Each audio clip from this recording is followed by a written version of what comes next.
Happy Wednesday, everyone. I hope that your Wednesday has been going amazing. Listen, I have a short message to share with you today. It's in regards to relationships, right? Because no matter the relationship you're in, particularly and specifically, if you're married, you should certainly be praying to ask God to strengthen those relationships. So during my time of prayer, right, thinking about my wonderful, lovely husband who I will more than likely view this later, so I have to be politically correct. But anyway, was thinking about him, praying for our marriage, that it would be strengthened. And how many of us know when you're in intimate relationships with another, that sometimes there are some behaviors or things that you may not jive with. I mean, different backgrounds, different upbringings, different perspectives, right? But you've made this decision, this choice, this commitment to be together. So there's work that needs to be done. And so there's no secret. My husband and I, we have different takes on a number of things. But as I was praying, 1 Peter 4:8 dropped in my spirit. Love covers a multitude of sin. So when we hear the word sin, right, we automatically think, oh, murder, I don't know, the big things that we as human beings have categorized as sin. But I shared in a previous past, and I'm probably going to butcher the pronunciation of this word, so forgive me in advance. Hata.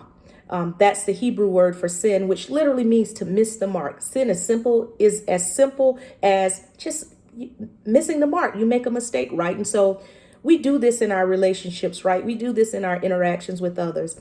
We miss the mark, and we miss the mark for a variety of reasons, which I will not get into for the sake of the length of this video, just because of the experiences that shape us. Sometimes we do not always operate in the best ways, or the ways that are best for us. So when that dropped in my spirit, right, this was the revelation in this, and I hope that it encourages you as much as it encourages me, right? Love covers a multitude of sin. And so the revelation was that whenever my husband, or it could be my kids, whomever you want to put in the equation, but for me, in this example, it's my husband. Whenever my husband misses the mark, right?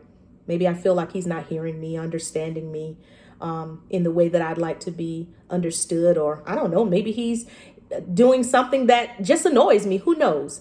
The love that covers the multitude of sin is that when I respond in love, right, the more and more I respond in love, the less and less of the thing that he's doing that I don't like, the less of that I'll see. And that was mind-boggling for me, right? I'm going to share this quickly, and I'm going to end here. A few years ago, I had this dream. I don't remember all of the details of the dream, but I just remember this specific part. In the dream, I was given this instruction to deal with people based on their strengths. But how many of us know that sometimes we struggle in dealing with each other based on our weaknesses? So instead of focusing on the strengths, right, and calling more of that out of another person, we oftentimes focus on their weakness. And remember, I've shared this before, I've said this in times past, that anything that we focus our attention on the most, that is what is magnified. So let's go through the rest of this week in our relationships, trying our hardest. And remember, with God, He will give us the support and strength that we need to focus more on the strengths, to allow that love to cover in whatever way that the mark is missed, to allow love to cover that missed mark. And then we'll begin to see less and less of the missed mark and more of when our significant other, our loved one, is hitting the mark. Be blessed, everyone. Until next time, take care. And remember, just one person can make a difference.